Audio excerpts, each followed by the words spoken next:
Kia ora koutou 179202 students. This session we're going to be focusing on ethics and integrity in research. I'm just going to turn off my video.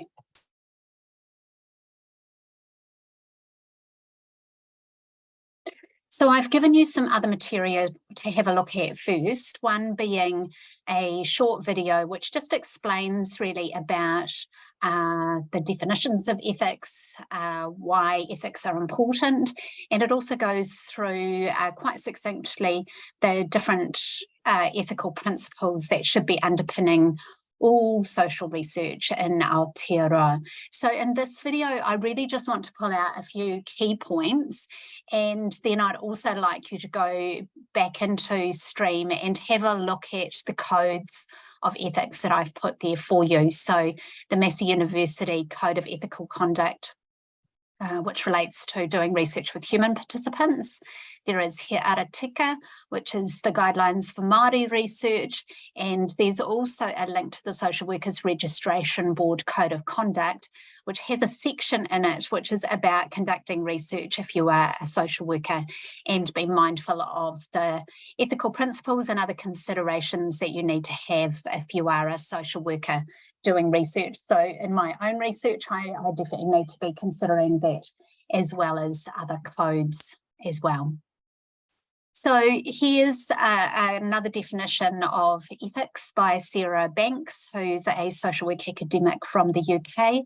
And she talks about ethics being an analysis of how we use or what we mean by the terms such as good or rights. And in the video, you'll see that they talk about the idea of ethics being around what should happen. So what is good and true and right? It's not necessarily, well, it isn't a legal system or necessarily any particular rules, but it is more principles or concepts that will guide us to make sure that what we're doing in terms of research is going to be good for the people who may be involved in the research, for people who are affected by the research, for the researchers themselves as well. So a key principle when we're thinking about ethics is that idea of doing no harm to anybody, really. And in this, in our course, we're really thinking about ethics related to social research. So that's research with people or that will impact or affect people. So some key points here in terms of what ethics is about. It's about power and who has power and the way that power can be used. And when we're conducting research, we generally think before we start doing any of the research around where power relationships might lie. So will those power relationships lie with the researcher? If so, how are they going to be managed and mitigated so that the people being involved do not feel coerced or do not feel obligated or feel that there's going to be any negative ramifications for them if they decide to participate in the research. Sometimes the power sits with participants, and in my own PhD research, that was certainly the case. So I did what we describe as elite research, where I was interviewing people who were a lot more knowledgeable than me about the research topic. And they were people like lawyers and judges and human rights commissioners and ex-vice presidents and people like that. So in that situation, the power definitely sat with them and not with me, and particularly in a cultural sense as well, that I was, I'm a Pākehā, so in this research with my Pacific participants, I was a Pālangi, I was young, female, they were all parts of my positionality that impacted the power relationship that was occurring. So we need to be mindful of power. We also need to think about trust. How can trust be developed in the research process, and what will that look like, and how can that occur? Informed consent, I'll talk a bit more about that with the examples that I'm going to give you. So how can people actually choose to participate in this research? Are they well informed about the purpose of the research, why the research is happening, what the research is about, what's expected of them, so that they can make an informed decision about whether they wish to participate or not, as the case may be.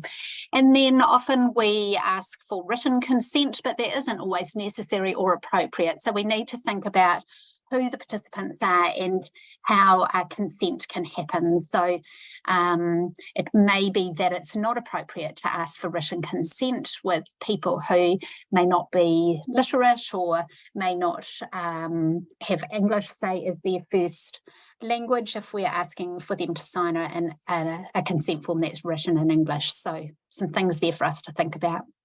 Confidentiality, so that's about keeping people's information private unless they have said that they want that to be shared. And certainly in my PhD, I have permission from all of my participants to name them and for them to be attached to their quotes and their comments in my thesis. Sometimes we also find that people actually don't want to remain confidential because they do want to have it clear as to where this information is coming from and who has given it to the researcher. But confidentiality is certainly something that we need to be thinking about. And going back to this concept of beneficence, which is doing good, how is our research going to contribute in a positive and meaningful way to society or to particular population groups?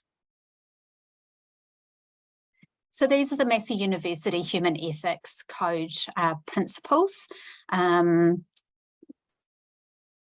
So just thinking about these in terms of autonomy, to what extent will doing this research enable others to freely decide to participate? So that links into that concept of giving them adequate information to decide if they want to participate and allowing them, even if they choose to participate and then they change their mind, what might be done with their information after that, and at what point can they no longer decide whether they want to participate. Avoidance of harm and benefit, obviously relating to this idea of doing good, but we also need to think about, are there any risks or things in our research that might cause harm? And sometimes that relates to the researcher as well as the participant.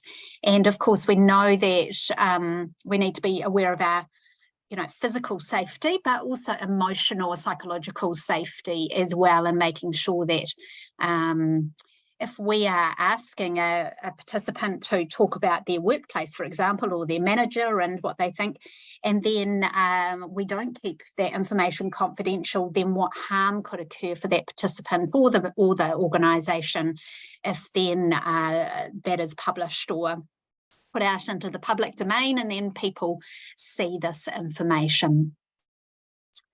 How can we deliberately try and create benefit? And that's a key aspect of my research. I'm always thinking about how can this research contribute, particularly to better social work education or better education generally in the tertiary sector, especially when I'm thinking about my research relating to work integrated learning or placement. So things I've been involved with recently, things like developing risk frameworks for students on placement, developing a framework to enable organisations to assess if they are inclusive workplaces for students.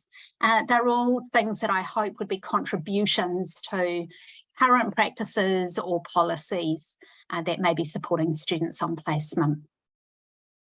Justice, so how will the benefits and burdens of this research be fairly distributed? So will it unfairly impact particular population groups? And we also need to think about this idea of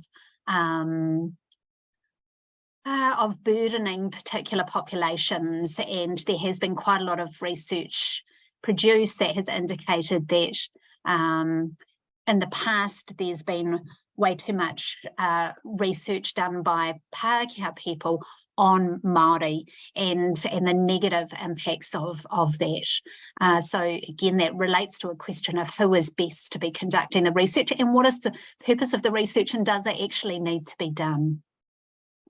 And then this concept of special relationships. So to what extent would doing this research honour the ethical norms or principles that the researcher may have in terms of special relationships? And so that's thinking about the connections that the researcher may have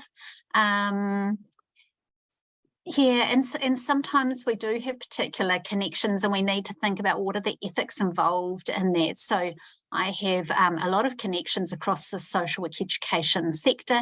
So I need to be really mindful about if I want to be doing some research, say with students from other tertiary providers, how do I go about being ethical in approaching those students? What is the best way to do that when I'm thinking about my research design?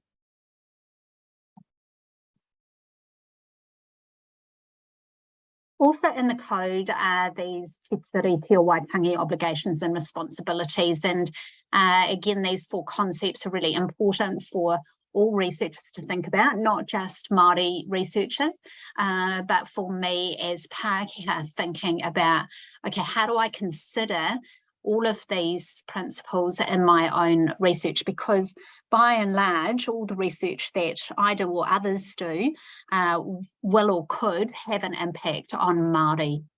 So these are perhaps newer principles for some of us to be thinking about and figuring that out. And it may also create some responsibilities for us to build new relationships or connections so that we are ensuring that our research is tika and pono, so that it's right and true and appropriate.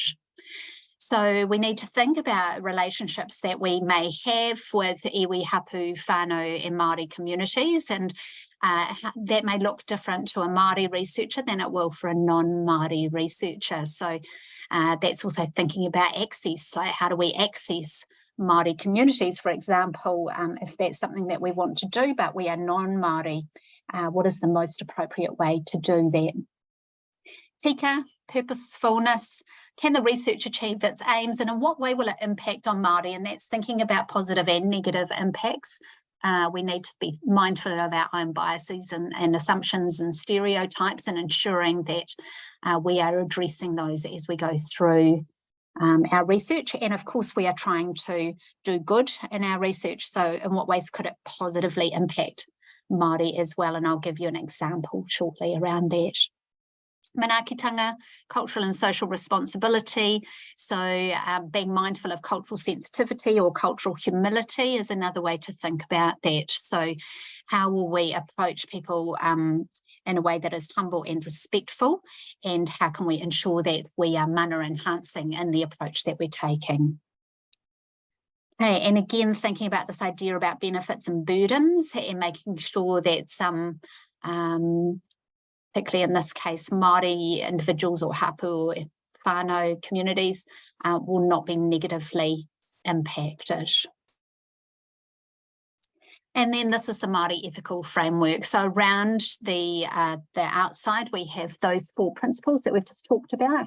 And inside the diagram, we move into different approaches to research. But right in the middle there is kaupapa Māori research, which we've been thinking about, Māori-centred, so not necessarily undertaken by Māori, but focused on Māori, and then mainstream, so that might be your more general sort of research topics or research projects. But in each of them, we need to be thinking about the different obligations and responsibilities we have. And you can read more around Māori research guidelines in He Ara Tika, which is in the stream site. Here's my last slide. So I just wanted to give you 3 quick examples of research that I've been involved in where I've needed to think about ethics, just to link in some of these ethical principles. So first example, things that I need to think about when I'm interviewing other academics. And I'm thinking here about one particular research project where I was interested in talking with other academics who were involved in the social work placements. And I wanted to talk with them about what they think that quality placements look like for social work students. Now, the way that I approached the academics, I knew who the academics were because we're actually all part of a national network, but it wasn't appropriate for me ethically just to go to that national network or to, you know, chat to people over the phone like I might be doing quite regularly. I needed to go through a more formal process, and that was approaching the head of schools of social work around the country in writing, so with a formal letter inviting them to pass on the information about my research to people who might be appropriate to participate. And then it was really up to the heads of schools to decide if they did or didn't want to do that. And fortunately for me, most of the schools, heads of schools did do that, and I had plenty of participants. When I went to interview one of the participants, it was an interesting situation just in terms of confidentiality, because we were just sitting in a really open plan, kind of glass surrounded sort of room. So people were walking past and could see us, and yeah, everybody knew that this interview was going on, so it wasn't especially confidential, but I was able to keep the material, of course, confidential once I had done the data analysis. But what also occurred was, as we just got into this interview, another academic walked past and knocked and came in and said hi to me, and we knew each other, and asked what we were doing, and the participant explained what I was there for and that we were doing this interview. And then that person said, "Oh, well, can I join?" So that was interesting, because then I had to make sure that they had informed consent. So I then needed to re-explain what the purpose of the project was, what their rights and responsibilities as participant was, and I needed to later on get another consent form for them to sign. And actually that happened 2 more times. So over the course of about an hour and a half, we ended up with 4 people coming in and participating in what was supposed to be an individual interview with one person. So it also shows the importance of being flexible, but it also created challenges later on, because all of those people, of course, heard what each other said. So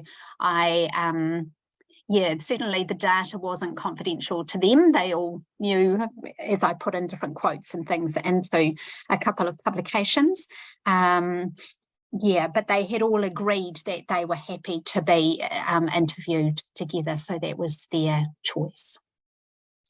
Interviewing students, so there are plenty of ethical issues around interviewing your own students, and generally that would not be done very easily at all, particularly because current students can be really, there can be issues around students feeling coerced or obligated to participate in somebody's research, and then they may also have concerns about what they will say and whether that will be perceived negatively, and potentially whether that might impact their grades and so on as well. So generally we wouldn't interview or do we might do anonymous surveys perhaps with our students, and certainly evaluation forms, or most surveys are part of that process. But in terms of focusing on other topics, we would not often do that with our own students. I have, however, done quite a few interviews with students from other tertiary providers. And again, that's very interesting.